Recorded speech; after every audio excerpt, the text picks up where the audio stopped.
Hey there everyone, welcome back to another Stellar Blade video. As always, I'm Captain Beefy with the Game Vault, and we're going to talk about the recent embargo that was lifted on the reviews for the game. So we're going to talk about those reviews, and we're also going to talk about censorship and racism within the game, which is really, really weird. But I'm going to say that for last. First off, we'll cue up the music, and then we'll get right to it.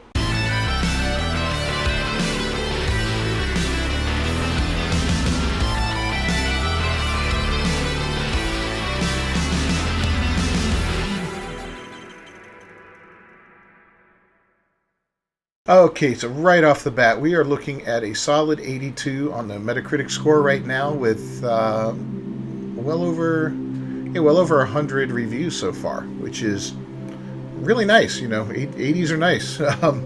This is a brand new IP from Shift Up, and it's doing fantastic. I can't wait to actually see what the players are saying about it come Friday. When we can start giving our reviews on it and all that. And I did watch a few videos today, and none of them really gave any story spoilers or anything like that, but most of them applauded the gameplay, the combat system.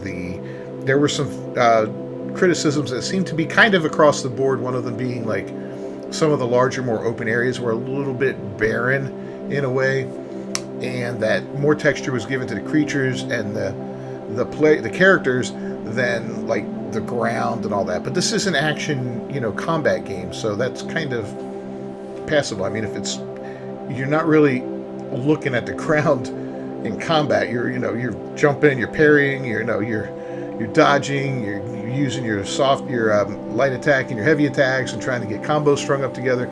You're doing all this kind of stuff. So those things are kind of understandable there.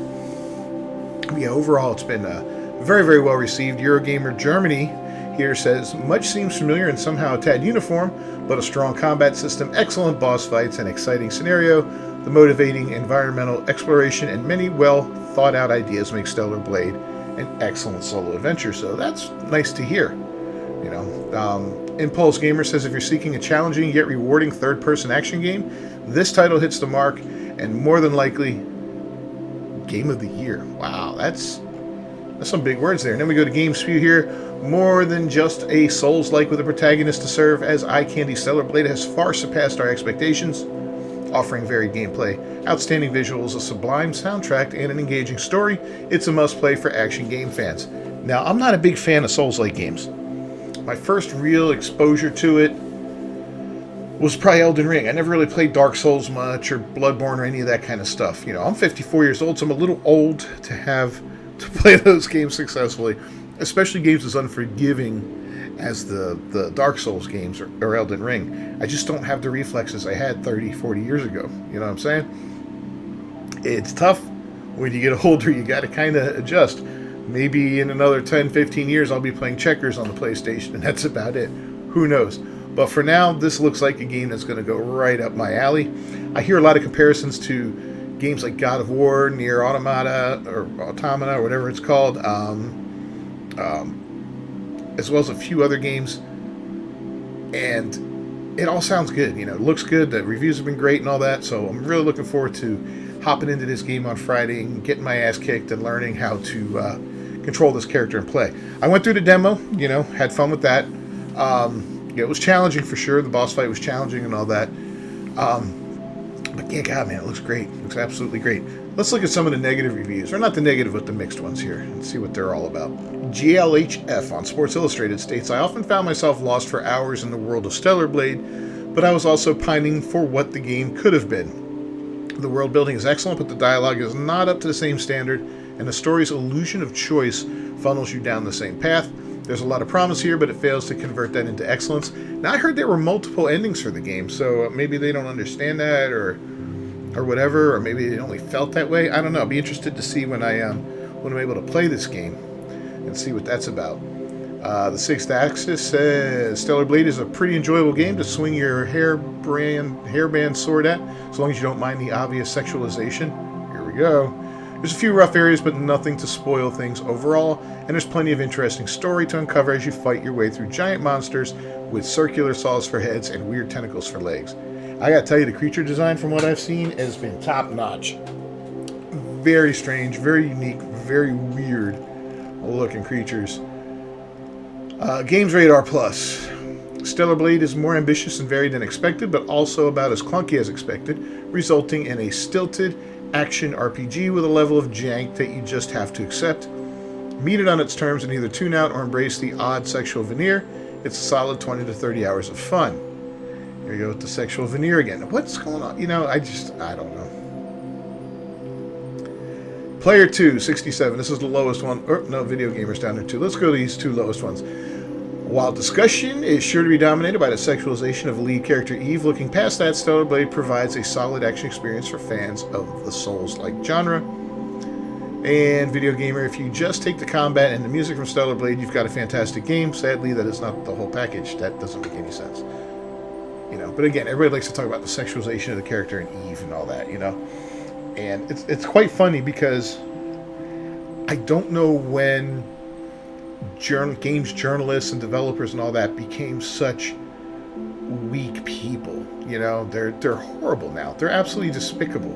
You know, as a guy that's been around from the very beginning of home gaming, you know, I was there when the Atari was released, the original Atari. I was there when I think it was the Odyssey, just played Pong at home, came out. That was the very first one. My father said we had that. I don't even remember playing on it, but we had it. It was in my home. I was there for the first generation of home consoles. And I've been there for every generation since, going through every iteration of the Atari, through several Nintendos, and have been on board with PlayStation since day one. Absolutely loving it. I branched out into some PC gaming here and there, but I never had a gaming quote-unquote PC.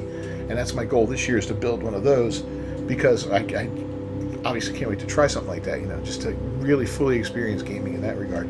But yeah, the whole sexualization thing is so funny, because it's almost like you'll see a lot about this. If you watch what's going on in gaming right now, there's a whole Gamergate 2 thing going around, and everybody's talking about how DEI, which stands for Diversity, Equity, and Inclusion, or didn't earn it, as I like to put it, you know, to change characters up and to diversify characters, add more black characters, more gay characters, more female characters, more trans characters, more this, more that, and overrepresent all these little marginalized groups. And it's so silly. It's such a silly thing right now. But then you put out a game like this with a female protagonist. All right, there's your female protagonist. No, they're not happy. Now she's too hot. This is what they're saying. You know, oh, she's too pretty. She's too, you know, she's unrealistic beauty standards and blah, blah, blah. The character was modeled off of an actress, or not an actress. She's a model, I think. Yeah. You know, that's who they body scanned for it. I mean, it's a real person. Now, granted, women don't look like that all the time. Of course not. But just like they don't look like any character in a video game. But not every character has to look like that Ma'am Solo that's coming up in that Star Wars Outlaw game, where they took a perfectly fine, pretty actress and scanned her and made her into this ambiguous looking, almost like a trans person. I mean, it's absolutely horrible what they're doing with these characters. And that's mainly in Western studios and all that. So hopefully this game does well enough that in the West, some of these developers go, you know what, why can't we just make decent looking people? I don't care if they're male or female, just, you know, I want a good looking character to play. You know, I want to be the hero. If I'm the hero, I want to look like a hero. You know, I want to look like Thor from the MCU, not Thor from God of War. Not that he didn't look good; he was badass in there. I'm going to grant you that, but he wasn't the hero of the story. You know, and I understand he's supposed to be more akin to what the real quote unquote Thor was supposed to look like. I get it, but I'm just saying, to play a game, you want to be the hero. You want to be that good looking character. You want to be that, you know, yeah, silly. All right, well, let's talk about racism in the game and day one censorship, because this just has me floored. All right, so this is video game news from, what is the website here? Video Games Chronicle. Stellar Blade in-game art referencing racial slur will be removed, says Sony. The PS5 exclusive, which releases this week, will be updated with a day one patch. Stellar Blade in-game graffiti, which references a racial slur, will be patched out in the game's day one patch, Sony has said. As pointed out by IGN, an in-game shop known as the R Shop appears in Stellar Blade. In one instance, pictured below generic graffiti reading hard is placed next to it. When viewed together, this evokes a reference to racist language, which Sony claimed was unintentional. So the R shop. R stands for Roxanne. I guess Roxanne runs the shop, okay? So here we are. Hard R shop. This is an in-game asset. In video games that have cities, apocalyptic views and all that, you're going to see graffiti all the time in these type of games, right? And very often it's repeated all over the city over and over again. Just like if you watch the old Hanna-Barbera cartoons and Fred and Fred and Barney were running through the house, you'll see the same background over and over again because it's kind of like in this wheel, you know, just going behind them as they're running to give the illusion that they're moving. And that's what it's like with this kind of stuff, right? So you're going to see hard, I'm sure, everywhere in the game. It's going to be all over the place, mixed in with all kinds of other graffiti. It just happened to be next to the art shop. However, whoever designed this, I can guarantee you, meant nothing by it. And, oh, M&M Minis, okay. Yeah. It's unintentional. I guarantee it. I can guarantee it. But whoever noticed this, and if it's IGN that noticed it, then that's just, IGN's pathetic, man. These guys are just, they're not the worst out there, but that's pretty bad. If you look at that and see hard R, what they're referencing is the N-word using the hard R, which is supposed to be the bad version of the N-word. If it's got the soft R or the A at the end, it's the acceptable version, because that's the one that they use in music, and that's the one that, you know, but you still can't say it unless you're black. You know, so that's what they're saying here, that this is a reference to the N-word with the hard R at the end, okay? Because, yeah, that's obviously what it is. And it's so funny to see this, because I wonder if that same person who pointed it out at IGN, if they go to a comedy show with a black comedian, if they point out that, oh, they're using the N-word here, or if they listen to some rap, hip-hop music or whatever that's got the N-word in it, oh my goodness, there's N-words everywhere, I can't listen to this is absolutely horrible. Or maybe they're watching a movie and it's got gangsters in it, you know, black gangsters, and oh, it's the N-words everywhere, you know. There's no difference. You know, you may say, well, there's a difference because they're black, they can use it. If the word is terrible, the word is terrible no matter who uses it, right? It's just the way it is. I mean, it doesn't change anything based on the color of your skin. It doesn't make a word less terrible. So if you want that word to be terrible, don't glorify it and don't use it in every bit of culture you have, because I don't know, you know, but this is the kind of thing, right? So Sony says a day one patch, which is also going to bring out New Game Plus, which is cool. But yeah, they're patching this out because it was too, because it's obviously racist, and you know, so yeah, that just goes to show when you make, you know, when you're successful, you make something successful that doesn't check off all the boxes that these left-wing liberal publications and all these despicable games journalists, and I mean, these are the lowest form of life on the planet. Journalists are bad enough, but games journalists, they're like, these people were too crappy to be real journalists, so they have to talk about games. They're despicable. Not all of them, but 99% of them are. And, you know, and if you saw hard R and you thought the N-word, I got news for you, you're a racist. You know what I thought when I first saw this? Nothing. You know, it's like nothing. Maybe a joke like harder. You know, is there a little E hidden in there or something like that? Maybe some kind of sexual... No, not even that. That would be the most I would think. Yeah, hard R.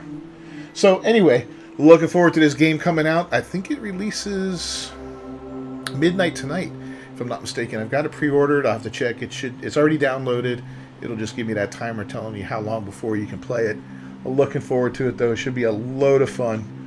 If you enjoyed this video at all, please leave a like on it down below. And don't forget to subscribe to the channel and ring that bell for notifications. And let me know what you think. Am I being racist by not seeing that as a racial slur or whatever? Or am I just normal and the people at IGN are just weird? I don't know. We'll see you guys next time. Until then, peace.